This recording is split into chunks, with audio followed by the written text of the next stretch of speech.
तो दोस्तों, ये लैपटॉप जो अभी प्रोफेसर आशुतोष वार्षिड़े ने कहा, मैं जो कहूंगा आप मान लीजिए कि उसी प्रेजेंटेशन का एक फुटनोट था। मैं यहां से शुरू करता हूं कि यहाँ ज्यादातर लोग तो अखबार नवीस हैं या टीवी में बोलते हैं या सोशल मीडिया पे बोलते हैं। तो मैं एक सवाल उठाऊंगा, क्या आप लोग दीनानाथ मिश्रा नाम के किसी व्यक्ति को जानते हैं? जी जानते हैं। कुछ लोग जानते हैं, कुछ लोग नहीं जानते हैं। जो जानते हैं वो अच्छी बात है, वो जानते ही हैं। जो नहीं जानते हैं उन्हें अभी पता लग जाएगा कि वो कौन थे। दीनानाथ मिश्रा, ये 1977 की बात है, जब हम लोग दूसरी आजादी का जश्न मनाने में लगे हुए थे, इमरजेंसी की पराजय और दूसरी आजादी का जश्न मनाने में लगे हुए थे। तो दीनानाथ मिश्रा नाम के सज्जन ने टाइम्स ऑफ इंडिया के दफ्तर में कदम रखा और वो रमेश जैन के दरवाजे पे पहुंचे। रमेश जैन साहू जैन परिवार की तरफ से टाइम्स ऑफ इंडिया को चलाया करते थे, उसके संचालक थे। उन्होंने उस दरवाजे पर दस्तक दी, खबर भिजवाई अंदर। रमेश जैन ने उन्हें अंदर बुलाया और दीनानाथ मिश्रा ने उनको एक खत दिया, एक चिट्ठी दी। वो चिट्ठी तत्कालीन सूचना एवं प्रसारण मंत्री लालकृष्ण आडवाणी, जो जनता पार्टी की सरकार के अंदर सूचना प्रसारण मंत्री थे, उनका रिकमेंडेशन लेटर था, उनका सिफारिशी पत्र था कि इनको नव भारत टाइम्स के अंदर नौकरी दी जाए किसी एक बड़े पद के ऊपर। रमेश जैन नहीं जानते थे कि भाई ये कौन से पत्रकार हैं, उनकी पत्रकारिता की जगत में क्या हैसियत है, क्या उनकी हायरार्की है, किस पायदान के पत्रकार हैं। तो वो थोड़ा हैरत में भी पड़े। लेकिन अब लालकृष्ण आडवाणी का सिफारिशी लेटर लेके वो आए थे दीनानाथ मिश्रा। तो उन्होंने कहा वो तो मंत्री थे, और आडवाणी जी और अटल बिहारी वाजपेयी विदेश मंत्री थे, वो थे। तो उन्होंने कहा ठीक है, आपकी नौकरी पक्की, आप घर जाइए, आपको हम तनख्वाह घर भिजवा दिया करेंगे। तो दीनानाथ मिश्रा ने हाथ जोड़ के कहा कि नहीं, घर भिजवाने की जरूरत नहीं, मैं काम करूंगा, मैं काम करने के लिए आया हूं, मुझे आप मेरी भूमिका बताइए अखबार में कि मैं क्या काम करूंगा। तो दीनानाथ मिश्रा ने अखबार में काम किया और उसके बाद वो नवभारत टाइम्स में एक बड़े पद के ऊपर पहुंचे, तो शायद संपादक के आसपास का पद था उसमें। अच्छा, ये कहानी मैंने सिर्फ इसलिए बताई कि वो मुझे लगता है कि किसी पॉलिटिकल पार्टी, किसी विचारधारा और किसी नेता द्वारा मीडिया के अंदर अपने आदमियों को, अपने कार्यकर्ताओं को प्लांट करने का एक पहला जाना बूझा उदाहरण है। सारे पत्रकार इस बात को जानते हैं, जो नहीं जानते हैं वो भी इस बात को जान लें कि दरअसल वहां से शुरू होता है वो सिलसिला कि किस तरीके से मीडिया स्पेस को कैप्चर किया जाए।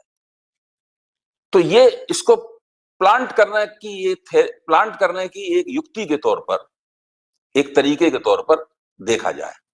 अब मैं इस उदाहरण को अपने यहीं रोकता हूं। जब मैं मार्क्सिस्ट लेनिनिस्टों की सोहबत से निकला और आशुतोष वार्षिड़े ऐसे पॉलिटिकल साइंटिस्ट की सोहबत में पहुंचा, जो प्रोफेसर रजनी कोठारी थे, पॉलिटिकल सोशियोलॉजिस्ट धीरूभाई शेठ थे, इन सब लोगों की सोहबत में पहुंचा, तो मुझको पहली जो शिक्षा मिली वो ये थी कि लोकतंत्र को संस्थागत प्रक्रियाओं पर आधारित होना चाहिए। एक बार लोकतंत्र का अगर इंस्टीट्यूशनलाइजेशन हो जाएगा, जो आपने भी बताया अभी अपने लेक्चर में, अपने प्रेजेंटेशन में, तो फिर लोग बदलते जाएंगे, पार्टियां बदलती रहेंगी, कोई खास फर्क नहीं पड़ेगा, लोकतंत्र मोटे तौर पर कमोबेश कायम रहेगा।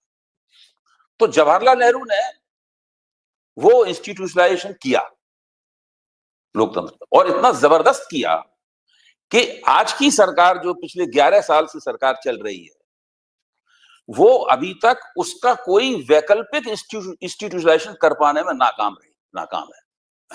उसने कोई इंस्टीट्यूशंस का कोई अल्टरनेटिव ढांचा नहीं खड़ा किया है उसने। जो नेहरू के जमाने में जो इंस्टीट्यूशंस बने थे, या उसके बाद जो नेहरू को मानने वाले लोगों ने बनाए थे इंस्टीट्यूशन, उन्हीं इंस्टीट्यूशन को कंट्रोल और कैप्चर और कंट्रोल करने की रणनीति अपना रहे, ताकि हम उनको, ऐसा नहीं उन इंस्टीट्यूशन को उन्होंने खारिज कर दिया हो या बंद कर दिया हो, कोई नई संस्थाएं बना दी हो, वो तो बिल्कुल नहीं कर पाए। एक भी उदाहरण नहीं है ऐसा। ये अपने आप में बड़ी ताज्जुब की बात मुझे लगती है कि 11 साल से ये सत्ता में है, 6 साल पहले भी सत्ता में रह चुके हैं, यानी 17 साल हो गए इनको सत्ता में रहते रहते हिंदुस्तान में।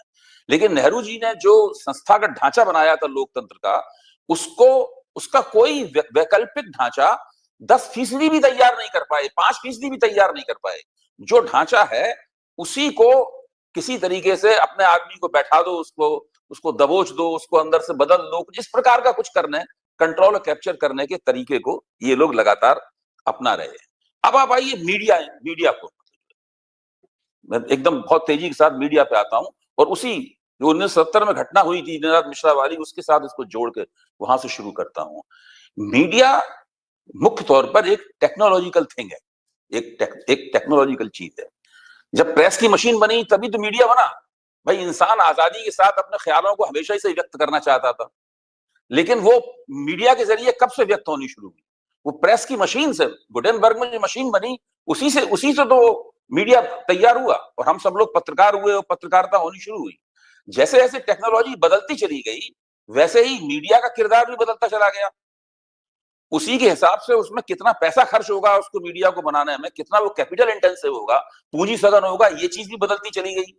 उसी के हिसाब से उसमें इंसान और मशीन की इक्वेशन क्या होगी, इंसान और मशीन का अनुपात क्या होगा, ये चीज भी उसके साथ बदलती चली गई। उसी के हिसाब से ये भी बदलता चला गया कि आप उसको कंट्रोल और कैप्चर कैसे करेंगे। तो जो मैं अपने आप को प्रिंट जर्नलिज्म का क्रीचर से मानता हूं, मैं प्रिंट जर्नलिज्म की औलाद हूं, मतलब।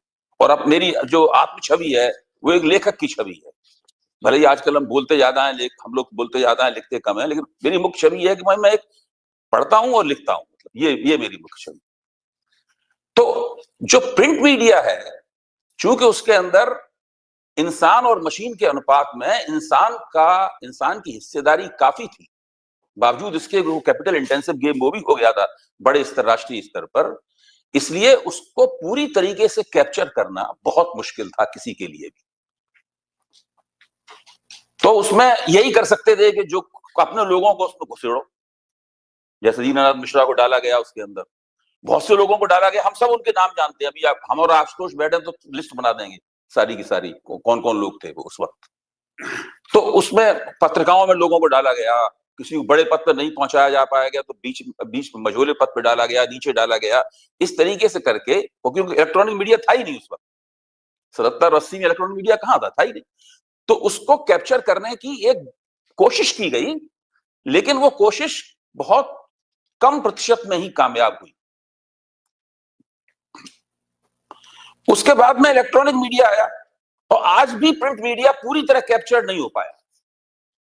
हुआ है, कैसे हुआ ये भी मैं बताऊंगा, उसका भी एक उन्होंने तरीका अख्तियार किया। उसके बाद आया इलेक्ट्रॉनिक मीडिया।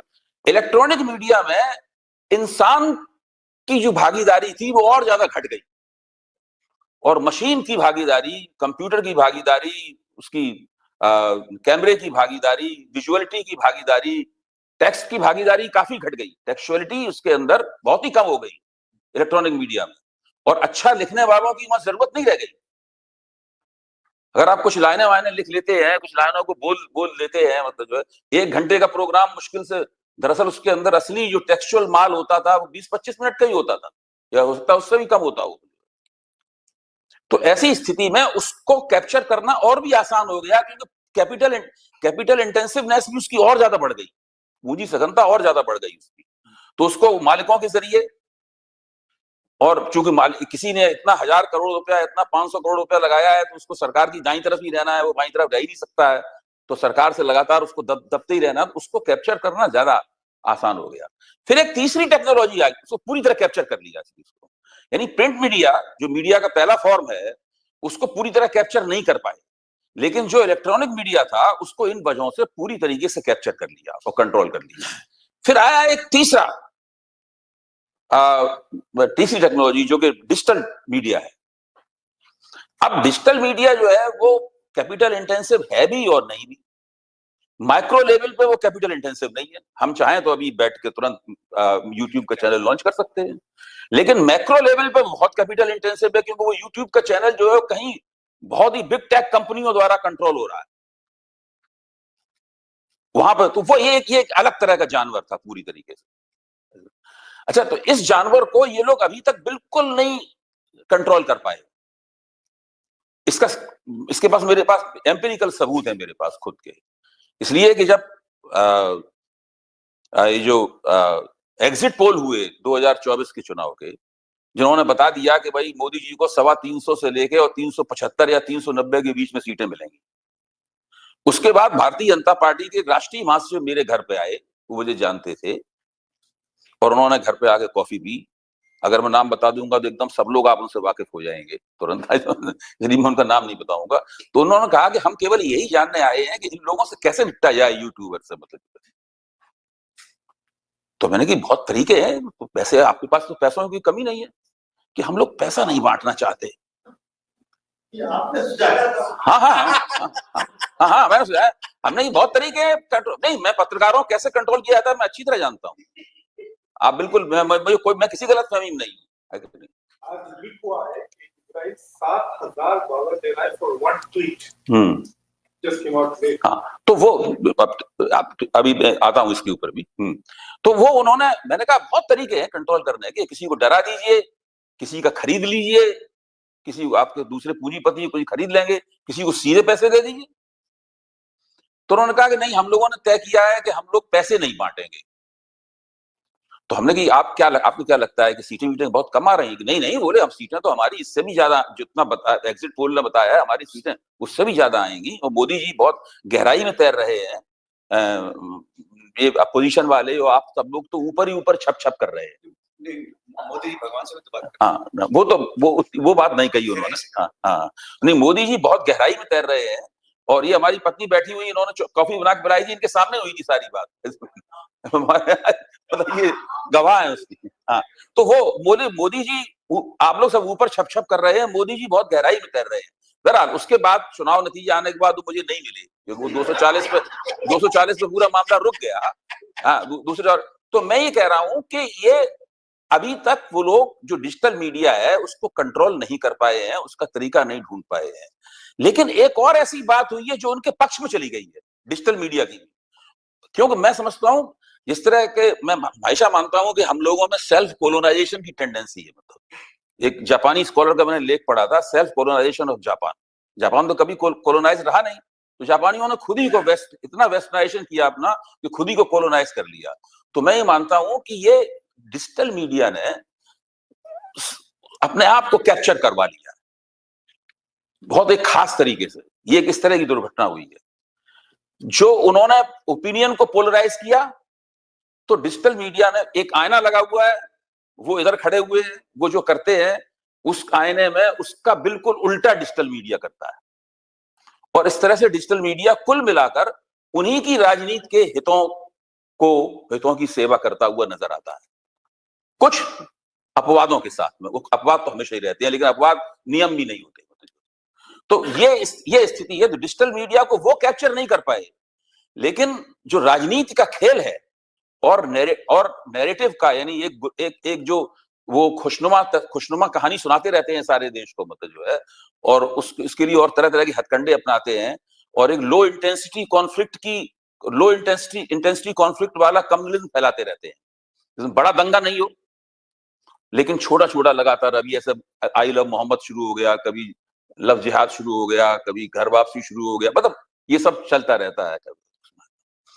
तो इन सब के चक्कर में इसकी जो प्रतिक्रिया हुई, जो एक रिएक्टिव फेस है, जो आज भी है बड़े पैमाने पर डिजिटल मीडिया के अंदर, वो डिजिटल मीडिया उसने अपने आप को ऐसा बना लिया है जिससे कुल मिला के मुझे नहीं लगता कि उनके खिलाफ मामला जा रहा है, वो उनके पक्ष में ही मामला जा रहा है। तो इस प्रकार जो 3 तरह के मीडिया स्पेस हैं, वो 3 तरह के, मैं भी मानता हूं प्रिंट मीडिया एक सीमा तक ही कैप्चर्ड है। वो भी कैसे है वो भी बताऊंगा मैं, उसके बाद अपनी बात खत्म कर दूंगा।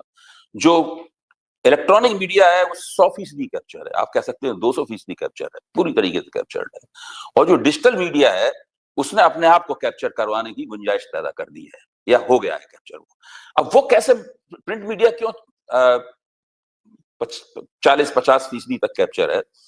इसके लिए इन लोगों ने बहुत सोचा कि प्रिंट मीडिया को कैसे कैप्चर किया है, सीधे सेंसरशिप लगा नहीं सकते। तो उन्होंने धीरे धीरे सोचते सोचते हर हथकंडा अपनाने के बाद 2021 में उन्होंने बाकायदा गवर्नमेंट की पॉलिसी के तौर पर उसको कैप्चर करना शुरू किया। और वो पॉलिसी 2021 में उन्होंने ग्रुप ऑफ मिनिस्टर्स बनाया उन्होंने, जिसमें पीयूष गोयल वगैरह ये सब लोग, धर्मेंद्र प्रधान वगैरह ये सब लोग थे उसके अंदर। और उसने करीब 12 मीटिंगें एक के बाद मीटिंगें की, और उसमें उन्होंने ये तरकीबें खोजी उसके अंदर कि सरकार के अच्छे कामों का प्रचार, मीडिया को समझाया जाए कि सरकार के अच्छे कामों के ऊपर जोर दिया जाए और सरकार की फालतू आलोचना ज्यादा न की जाए, सरकार के जो नकारात्मक पक्ष हैं उनको रेखांकित न किया जाए, उनके ऊपर फोकस न डाला जाए।